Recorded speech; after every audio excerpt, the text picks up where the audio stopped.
Herkese merhaba arkadaşlar, ben Mustafa. Bu videomuzda da Mendix'te Wizard'ı göreceğiz. Yani adım adım ilerleyen Wizard'ları göreceğiz. Bunun için öncelikle şurada bir sayfaya gelelim. Buradan Building Blocks'lar var. Burada da aşağıda gördüğünüz gibi bir hazır Wizard'lar var. Burada Wizard Arrow kullanacağız. En çok kullanan var. Bir de Wizard Critical, yani yuvarlak olarak Wizard şekli var. Ben bunun üzerinden gideceğim. Şunu buraya alalım. Şimdi burada iki modeli göstereceğim. Bir sayfaları atlayarak gitme, bir de hani makro flow'larla ilerleme şekli. Hemen şurada öncelikle şunlara bir bakalım. Buradan şurayı bir tıklayıp şuradan styling'e geliyorum. Gördüğünüz gibi burada bazı styling'ler var. Şimdi e, bunlar şurada nedir? İşte visited, ziyaret edilmiş. Burada da aktif olan. Evet, hemen hemen aynıdır. Biz bunları biraz dikkate alacağız şu an için. Şimdi şöyle yapalım. Şunu da alıp, bu da değil, şuradan şöyle, evet, şunların hepsini, ana sayfayı şöyle normalde bu şekilde bir yapalım. Yani ben bunu göstereceğim şimdi. Bir sayfa üzerine ilerleme. Hemen şu şekilde bir sayfa ekliyorum. Boş bir blank. Buna step 1 diyorum. Evet. Step şöyle yapalım. Bir. Duplicate. Bu step 2 olsun.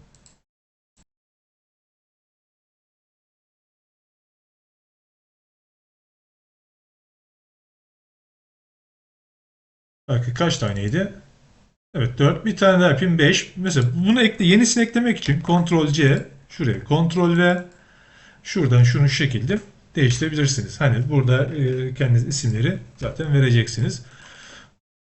Duplicate dediğim, buna da 5 diyelim. Şimdi 5. Evet. Şimdi buradan şu step 1'e geleyim. Yine bulduk bloka geleceğim. Öncelikle şuradan yine bir alayım şeyleri, klasların isimlerini anlamak için. Evet, şuraya gelip şunu bir alalım. Step 1, ondan sonra zaten devam edeceğiz. Şimdi bu neydi? Step 1'deyim. Değil mi? Hemen yine buradan gelip visited'ti değil mi? Şu anda visited değil. Şu şekilde aktif olacak. Şunu şuraya alıyorum. Aktif. Bu da şu şekilde şunu yapacağım. Bunu da alıp henüz daha ziyaret edilmemiş. Evet, tamamdır. Şimdi bundan sonra bunu kopyalayıp copy step 2'ye gidiyorum. Şimdi bu ne olacak? Şurayı visited yapacağım. Pardon. Evet. Visited tamamdır. Bu ne olacak? Bu da şuradan bunu kopyalayayım. Bu da aktif olacak. Hatta şuradan da direkt alabilirim. Aktif hangisiydi? Buydu. Evet. Bu da aktif olacak. 2 aktif olacak. Şimdi bunu duplicate yapıyorum. Pardon, duplicate değil. Şunu silelim. Üçüncü adıma geliyorum. Yine buradakini alıp buraya gelip bu şekilde devam ediyorum. Bu ne oldu? Şimdi bunu buradan alıp bunu da visit yapacağız. Ama öncelikle şunu alıp aktifti. Şuradan buraya ekleyelim. Bu aktif oldu. Şu şekilde de bunu da visited yapalım. Şu şekilde, evet.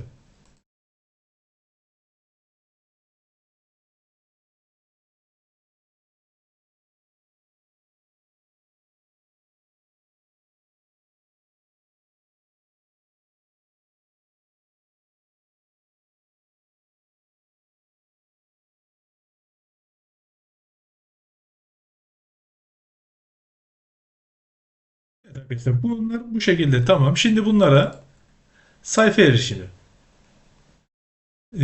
Ne yapacağım? Sayfalara erişim vereceğim. Şimdi şuradan evet 5'ten başlamışım. Show page diyeceğim. Ne yapacağım? Step 1. Step birinci sayfaya gidecek. Evet, tekrar hızlı bir şekilde ben bunları yapayım. Bu da step 2.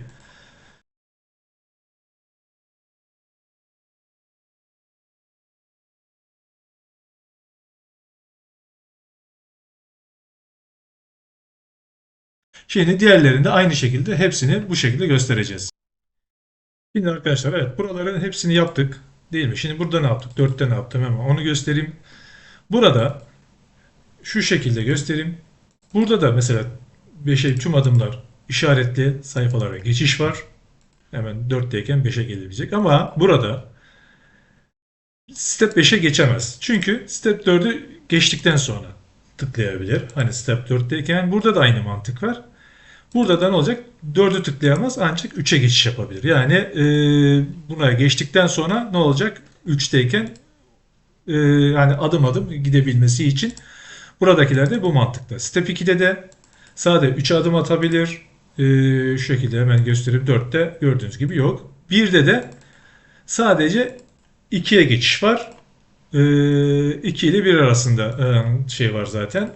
Burada da herhangi bir geçiş yok. Şöyle bir daha yapayım. Evet gördüğünüz gibi herhangi bir geçiş yok. Hemen bunu test edelim. Öncelikle şuradan şu 1'e bir şey vereyim. Geçiş vereyim. Show page diyeyim. Step 1 diyeyim. Hani bu ana başlangıç yeri olsun. Ve run yapalım. Evet şimdi view web dedim. Evet ana sayfada nedir? Burası var. Gördüğünüz step 1. Buradan step 2. Step 3. Step 4. Step 5. Evet burada nedir? Step 3'te bir hata var. Hemen step 3'e bakalım. Burada aktif demiş. Aktif demiş. Evet, normalde ne olacaktı? Visited olacaktı. Hemen şunu alıp şuraya ekleyelim. Visited dedim. Tekrar run yapayım. Evet. 3. Şimdi bunu gördüğünüz gibi ben buna geçiş yapamıyorum. Sadece geriye geçiş. Buraya gelirsem de buna geçiş yapamam.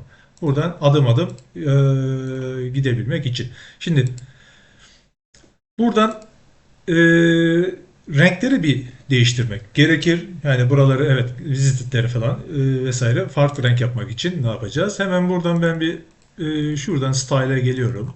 Dediğim bir tane custom variable dedim ama CSS oluşturacağım. Adına da wizard diyelim. Şimdi bunu ben hazırlamıştım önceden. Hemen bunu şu şekilde buraya ekleyelim.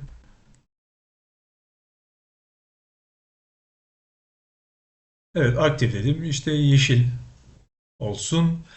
Bir de bunun hani bu üçgen kenarları var. Onları da belirtmek için şu şekilde hemen ekliyorum. Kopyaladım. Evet. Zaman after burada uç köşeleri daha doğrusu ok işaretini renklendiriyoruz. Şimdi bir de bunun için şöyle yapalım. Aynısını yapıp Ctrl C diyelim. Bir de visited diye şey olsun. Buna da visited diyelim. Buna da visited dedik. Zaten classlar tanımlanmıştı. O yüzden problem yok. Sadece burada bir renk değişikliği yapacağım. Şuradan şöyle mavi diyeyim. Ve şunu şuradan alıp aynısını visitlerde böyle olsun. Bunu siz istediğiniz gibi değiştirebilirsiniz. Evet, örneği göstermek adına. Şimdi run dedim. Vweb deyip bakalım. Evet, buradan step 1 diyeyim. Ki step 3 bu şekilde devam ediyor. Evet pardon şeyi unuttuk arkadaşlar. Şuradan main'den buradan import diyelim. Evet. Wizard şu şekilde kapatalım. Şimdi tekrar yapalım. Evet. Şimdi gördüğünüz gibi oldu. Gördüğünüz gibi ziyaret edilenler de bu renk oldu. Adım adım bu şekilde gidiyorum. Şimdi bu sayfa yapılandırması bu şekilde ama istersek bunu bir tane de şey içerisinde yapabiliriz ama bu biraz çok fazla kodlama gerekiyor. Hemen hızlı bir şekilde bir örnekleme yapayım.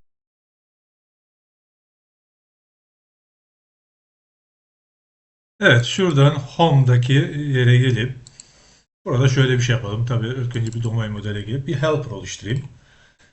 Bir de flow'larla ilerleyişi görelim. Hani tek sayfa üzerinde. Şimdi buna wizard helper diyorum. Non-persistent yapacağım. Eğer ki kaldığınız yerden devam etmek istiyorsanız işleme o zaman bunu persistable yapabilirsiniz. Ben non-persistable örneğiyle gideceğim. E, Step diyorum. Bunu da integer yapacağım. Şimdi OK dedik. Hemen buraya gelip şurada bir şöyle data view çekiyorum. Şurada da dc create evet wizard helper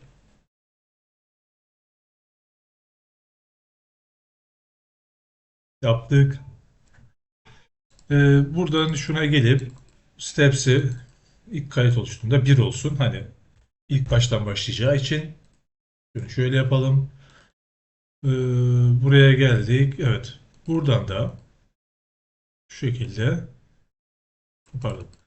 Şuradan da nanoflow aldık ve bu şekilde ekledik. Şimdi bunu da buraya ekleyelim. Şuradan evet daha henüz oluşturmamışım. Pardon. Sadece şey var. Create dedim. Create object. Bu şekilde wizard dedik. Evet. Sağ klik. Devam et. Tamamdır. Evet. Burası bu şekilde tamam. Hemen buraya gelip buradan Properties, Styling and Dynamic Class oluşturacağım. If current object step şöyle büyüteyim. Ama öncelikle şuradan şeyleri bir kopyalayayım. Şuradan Wizard'dan şurayı şunu copy. Hemen buraya geliyorum. Tekrar burası kopyalı dursun. Step eşittir birden hemen buraya yapıştırıyorum.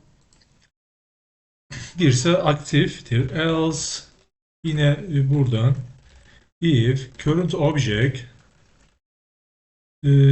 step büyükse tek tek yazmaya gerek yok. Birden bu sefer ne yapacağım? Yineden şuraya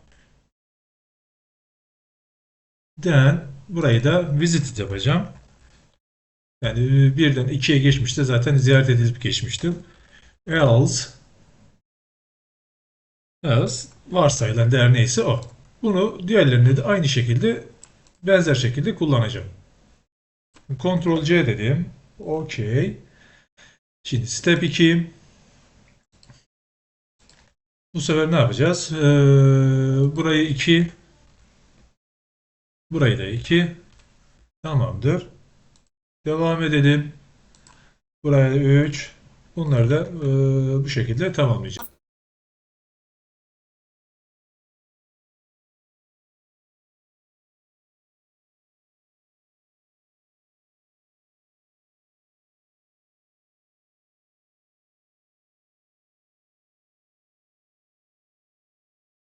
Arkadaşlar şimdi de bunu yapalım. Evet, button'ları ekleyelim.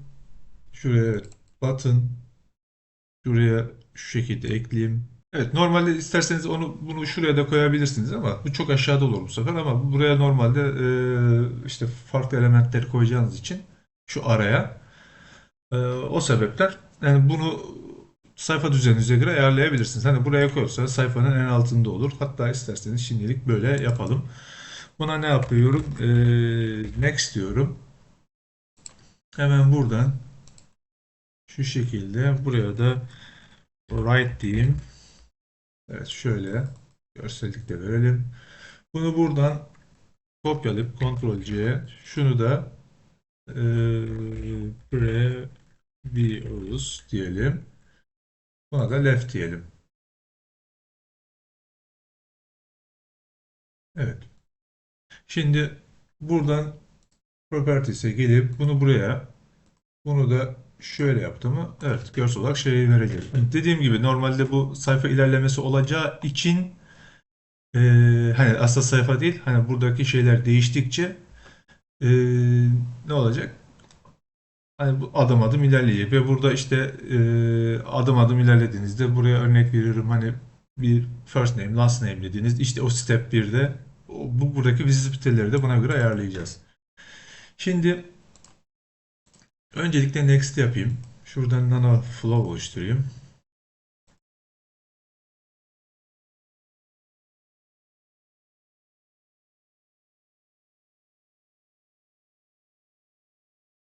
Şimdi şöyle bir change object koyacağım.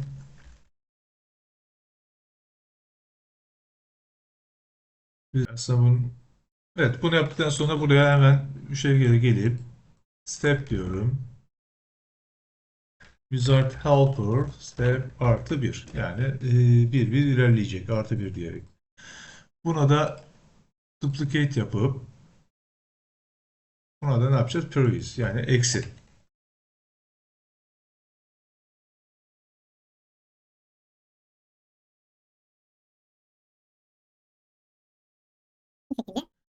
Şimdi buraya gelip buna da bu şekilde hemen previous ekleyeceğiz. Ama bir de buna bir condition koyacağım. Hani bu birdeyken e, gözükmesin. Eşittir. Eşit değildir. Yani bir eşit olmadığı zamanlarda gözüksün. Bu şekilde olacak. Buradan da bu şekilde devam ediyor. Bunu bir test edelim. Çalışıyor mu, çalışmıyor mu? Hemen bakalım.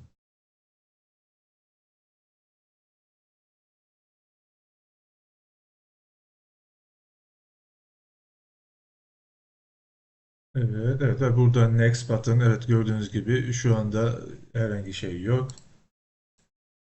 Gidiyor ama buradaki şeyleri atamadık zannedersem. Bir saniye. Bunları step 1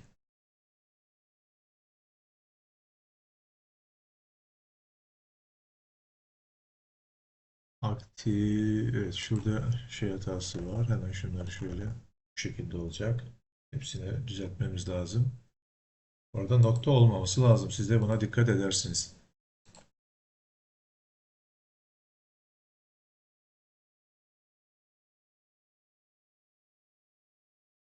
Buradaki noktaları kaldırdık. Şimdi tekrar hemen bir bakalım. Evet, gördüğünüz gibi düzeldi. Şimdi birdeyken bu şekilde evet gayet de güzel çalışıyor. Şimdi geri gelelim. Evet. Şimdi şöyle yapalım. Şuraya tıklayıp şu alttaki çizgiyi kaldırmak için, hani şurada bir çizgi var ya, şunu kaldırmak için e, hemen buraya neredeydi? Evet, buradan evet buraya gelip şurayı no dediğimizde show folder'ı kalkacaktır. Bunları da şöyle alırsak evet problem kalmayacak. Evet, gördüğünüz gibi next şimdi daha iyi oldu. Ve Provis. Tabii bunlara ne yapacaksınız? Bu aralara farklı datalar ya da farklı görseller koyduğunuz zaman bunları buna göre visibility'lerini ayarlamanız lazım. İşte bir ise bunu göstersin, iki ise şunu göstersin gibi. Burada da böyle bir senaryo var. Ama bunda ne oluyor? Tek sayfada idare ediyorsunuz ama burada da visibility'leri ayarlamanız gerekiyor. Evet, benim anlatacaklarım bu kadar arkadaşlar. Umarım faydalı bir video olmuştur. Tekrar yeni videoda görüşmek üzere.